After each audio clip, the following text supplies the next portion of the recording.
வணக்கம். நான் உங்கள் ஜெயா. இன்றைக்கி நம்ம இந்த வீடியோவில் இக்கால இலக்கியத்தில் கவிதை இலக்கியத்தை பற்றி பார்க்கலாம் வாங்க. கவிதைக்கு வேறு வேறு பெயர்கள் இருக்குது. அதாவது பாட்டு, செய்யுள், தூக்கு, வண்ணம், இது எல்லாமே கவிதையை தான் குறிக்கும். 19ஆம் நூற்றாண்டு வரைக்கும் செய்யுள், பாட்டு இந்த சொல்லை வச்சு தான் நம்ம கவிதையை குறிப்பிட்டிருந்தோம். ஆனால் 20ஆம் நூற்றாண்டில் தான் கவிதைன்ற சொல்லே வழக்குக்கு வந்தது. தமிழ் கவிதை வளர்ச்சியில் பார்த்திங்கன்னா ஒரு திருப்பமும் அந்த காலத்தில் தான் ஏற்பட்டது. எளிமையும் நாட்டுப்பாடல் மரபும் சமுதாய உணர்வும் இசையும் தமிழ் கவிதை இலக்கியத்தில் ஒரு மலர்ச்சியை பெற்று மக்கள் வாழ்வோடு இணைஞ்சு இந்த காலகட்டத்தில் அது வளர ஆரம்பிச்சது. நாட்டை பற்றியும் மக்களை பற்றியும் மொழியை பற்றியும் நிறைய கவிதைகள் எழுதப்பட்டன.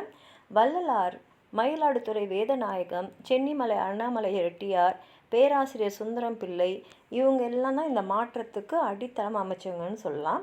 பேராசிரியர் சுந்தரம் பிள்ளை தமிழ் தெய்வ வணக்கம் பாடினார். ராமலிங்கம் வள்ளலார் சாதி மதம் பேதமற்ற சுழலற்ற சமுதாயத்தை படைக்கிறதுக்காக அவரோட பாடல் திறமையை பயன்படுத்தினார். காதல், பக்தி, வாழ்க்கை தத்துவம் இத்தோட பாரதியிடம் பார்த்திங்கன்னா நாட்டு விடுதலை மற்றும் தேசிய ஒருமைப்பாட்டு தான் அவருடைய பாடல்களில் மிகுதியாக வெளிப்பட்டுச்சு. பாரதிதாசன் தமிழ் இயக்கமே அவர் பாடல் மூலமாக கண்டார். இந்த வகையில் பார்த்திங்கன்னா சமுதாய சீர்திருத்தமாக புரட்சி கனலாக கொழுந்து விட்டு தொடங்கிய காலகட்டம் அதுன்னு சொல்லலாம். கவிமணி ஒரு குழந்தை இலக்கியம் அப்படின்னு ஒரு தனி கிளை இலக்கியத்தையே வளர்த்தாரு. நாமக்கல் கவிஞர் தேசிய உணர்வையும் காந்திய நெறியும் போற்றி பாடினார். குழந்தை கவிஞர் அழவல்லியப்பா குழந்தை இலக்கியம் என்ற அந்த வகையை ஒரு ஆலமரம் போல தழைக்க செஞ்சார்.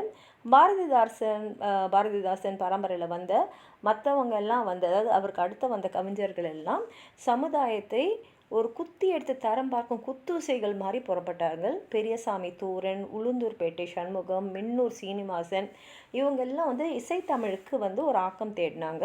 திரைப்பட பாடல்கள் புதிய மெட்டுகளையும் ஒலி அமைப்புகளையும் கருத்து புரட்சிகளையும் கொண்டு விளங்கு இருந்த ஒரு காலகட்டமாக பிற்காலம் தோன்றுச்சு. உங்களுக்கும் கவிதை இலக்கியத்தை பற்றி எதாவது சொல்லணும்னு நினச்சிங்கன்னா கீழே இருக்கிற கமெண்ட் பாக்ஸில் எழுதுங்க. இந்த வீடியோவை ஹைப் பண்ணுங்கள், அப்போ தான் நிறைய பேர் பார்க்க முடியும். இந்த வீடியோவை லைக் பண்ணுங்கள், உங்கள் ஃப்ரெண்ட்ஸோடு ஷேர் பண்ணுங்கள். சப்ஸ்கிரைப் பண்ணாதவங்களாம் ப்ளீஸ் சப்ஸ்கிரைப் பண்ணி சப்போர்ட் பண்ணுங்கள். நன்றி.